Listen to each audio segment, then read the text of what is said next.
This video is part of a series intended to give an overview of the forms used by the American Red Cross in our shelter operations. The Shelter Visitor and Media Sign-In form is a critical record for the operation of every congregate shelter we open. The form is intended to maintain a current, accurate list of visitors who are physically inside the shelter at any given moment. Every shelter has a prepared evacuation plan, which will outline what to do if the building has to be evacuated.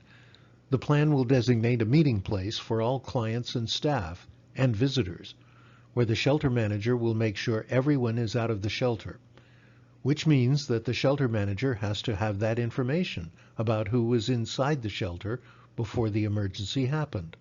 This form, combined with the separate shelter client and shelter staff sign-in forms, has that information.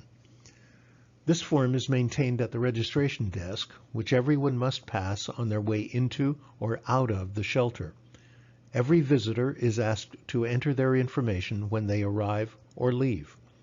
Since the form contains personal information, it must be stored in a secure manner and location, usually in the administration kit box in the staff office. This is the form itself. The top row should look very familiar to you. It contains the date this page was started, the identifying number of the disaster response, and the name or location of the shelter. This information is entered by the registration worker assigned to the desk when the previous page is full and this page is started. The registration desk in every shelter is located at a choke point, a place everyone must pass to enter any part of the shelter or to leave. As each visitor arrives or leaves, he or she is asked to fill out this form. Each line is intended for a single person. First rule: no visitors may enter the dormitory without permission from the shelter manager and the approval of all clients present in the dormitory.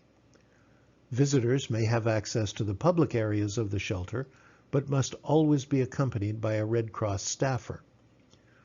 This form is also used to record visits by members of the media, to whom special protocols and some special rules apply. No recordings may be made, audio or video, within the dormitory, and elsewhere only with the prior knowledge and consent of the shelter manager. When any member of the media arrives, the shelter manager is to be notified immediately and will handle the media visitors from there. It's important to note that no client may be recorded, by accident even or incidentally, without their express consent. Again, when in doubt, ask your supervisor or the shelter manager. Information on the form: date, name, time in, time out. Ask the visitor to fill this out, himself or herself. Organization and contact information. In the case of a family visitor, this is the name of the client they wish to visit. In the case of the media, it's the name of the outlet they represent, the newspaper, the channel, or the radio station. Get a business card from anyone in the media. Name of escort, follow-up needed, and notes. No visitor may pass the registration desk into the shelter, into any part of the shelter, without an escort. Period. No exceptions.